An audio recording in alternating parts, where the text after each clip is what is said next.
You know, I think some folks might think the language of this is like, well, why isn't that just a marketing thing, or why isn't that just, if we're parsing words?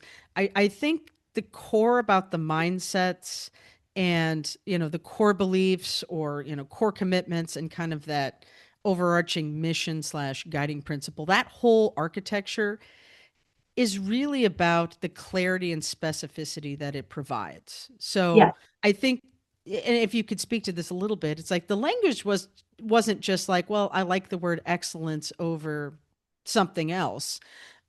It was about being specific in what it meant in regards to something that was actionable and something that had an outcome, which tied to what your clients were seeking, whether internal or external.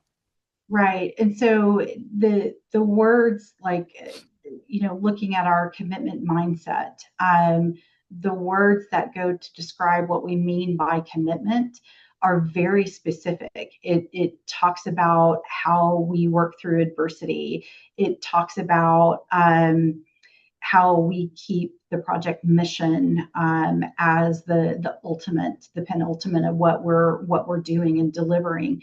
The language is very specific, but it's not so pointed at a certain job role, Right. right? It's about how we want our employees to tackle a problem or how we think about something. It's that frame of mind when you step in the doors or you step foot on the project site, or you sit down in your chair behind your computer. It's that mindset hat that you put on, Mm-hmm. and how you approach your work is where I think that the difference here has has helped us take something that is kind of, aspirational type language, and really pulling it down into actionable things that I can constantly go back and gut self my check again, or gut self my gut check my You got myself it. with, like it's something that I can refer to and go, man, did we really get to talking about the full 360 of risk that we're facing here? Did we Mm-hmm. do that? And if not, we need to go back and do that. Whether it's, as an individual contributor, or if it's a team, or if it's a leader, you can really kind of say, oh, we didn't do that, let's go back. Or, Mm-hmm. hey, we did this, but it wasn't specific around this type of deliverable. Maybe we need to go back and take a look at that. So you really are able to pull it down into how you approach your job every day. Yeah. And I think that's nice because it really genuinely gives employees empowerment. It's Yeah. not just alignment, but it's like this is who we are, this is our culture, this is how we operate.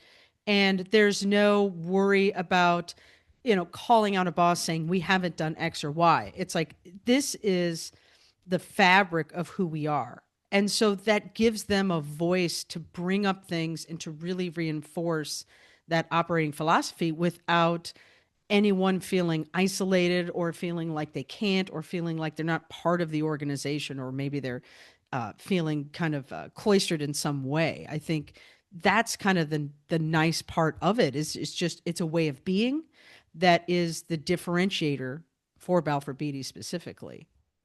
Right. And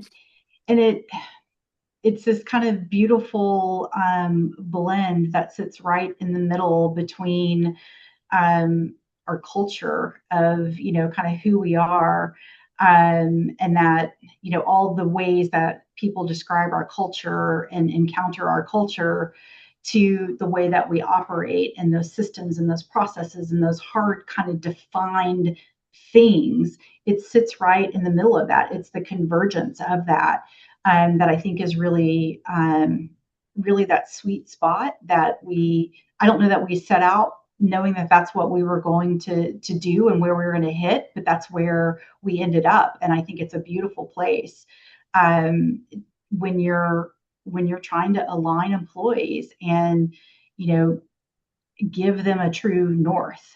Right, right. It's kind of like that Rosetta Stone. I Yeah, always think of it. It's like it's that translation between these two things that you perfect don't way. think about that gap. I Yeah, think you consciously fill it in, just like you would anything else, and everybody has that different interpretation. But it's just kind of that magical thing. I feel like that gets often overlooked.